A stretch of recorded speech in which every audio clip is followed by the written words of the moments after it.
ನಾವು ಒಂದು ಯೋಚಿಸಿದರೆ ದೇವರ ಯೋಚನೆಯೇ ಬೇರೆಯಾಗುತ್ತದೆ ಎಂದು ಹೇಳಲಾಗುತ್ತಿದೆ. ಇದಕ್ಕೆ ಸಂಬಂಧವಾಗಿ ಒಂದು ಘಟನೆ ಹೀಗಿದೆ. ಸುರೇಶನ ಮನೆಯು ಸುನಾಮಿಯ ಕಾರಣದಿಂದ ಬಿದ್ದು ಹೋಗಿತ್ತು. ಅವನು ಬಹಳ ಕಷ್ಟದಲ್ಲಿದ್ದರಿಂದ ತಮ್ಮ ಬೋಧಕರ ಬಳಿಗೆ ಹೋಗಿ ಸಹಾಯವನ್ನು ಕೇಳಿದನು.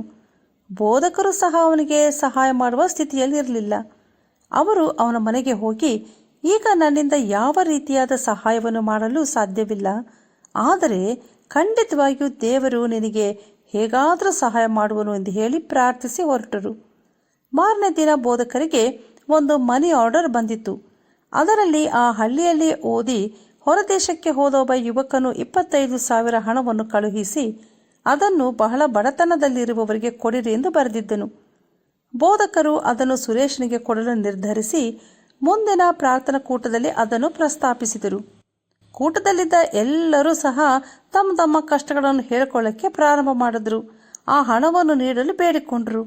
ಬೋಧಕರಿಗೆ ಏನು ಮಾಡುವುದೆಂದು ತಿಳಿಯಲಿಲ್ಲ. ಆಗ ಸಭೆಯಲ್ಲಿದ್ದ ಹಿರಿಯರೊಬ್ಬರು, ಅಗತ್ಯವಿರುವ ಪ್ರತಿಯೊಬ್ಬರು ಅವರವರ ಹೆಸರನ್ನು ಚೀಟಿಯಲ್ಲಿ ಬರೆಯಲಿ, ಚೀಟಿಯನ್ನು ತೆಗೆಯೋಣ, ದೇವರ ಚಿತ್ತ ಯಾರಿಗಿದೆಯೋ ಅವರಿಗೆ ಹಣವನ್ನು ನೀಡುವೆವು ಎಂದು ಹೇಳಿದರು. ಅದೇ ರೀತಿಯಲ್ಲಿ ಚೀಟಿಯನ್ನು ಎತ್ತಲಾಯಿತು.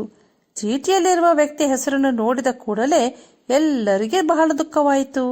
ಯಾಕೆಂದರೆ ಆ ವ್ಯಕ್ತಿಯು ದೊಡ್ಡ ಐಶ್ವರ್ಯವಂತನಾಗಿದ್ದನು, ಆದರೆ ಬಹಳ ಜಿಪುಣನು, ಯಾರಿಗೂ ಸಹಾಯ ಮಾಡದವನು, ಏನು ಮಾಡಲು ಸಾಧ್ಯವಿಲ್ಲದೆ ಅವನಿಗೆ ಹಣವನ್ನು ನೀಡಿದರು.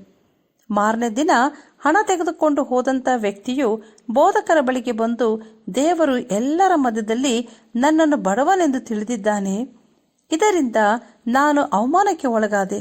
ನನ್ನ ಜಿಪುಣತನದಿಂದ ನಾನು ದೇವರ ದೃಷ್ಟಿಯಲ್ಲಿ ತಪ್ಪಿಗಸ್ತನು. ನಾನು ದೇವರ ದೃಷ್ಟಿಯಲ್ಲಿ ಒಳ್ಳೆಯವರಾಗಿರಲು ದಯವಿಟ್ಟು ನನ್ನನ್ನು ಆಶೀರ್ವದಿಸಿರಿ ಎಂದು ಸುರೇಶ್ನ ಮನೆಗೆ ಹೋಗಿ ಹಣವನ್ನು ಅವನಿಗೆ ಕೊಟ್ಟು ಅವನ ಮಕ್ಕಳ ವಿದ್ಯಾಭ್ಯಾಸಕ್ಕೆ ಸಹಾಯ ಮಾಡುತ್ತೇನೆಂದು ಒಪ್ಪಿಕೊಂಡನು. ನೋಡಿದ್ರ, ನಮ್ಮ ಆಲೋಚನೆಗಳು ದೇವರ ಆಲೋಚನೆಗಳಲ್ಲ ಎಂದು ಸತ್ಯವೇದ ತಿಳಿಸುತ್ತದೆ.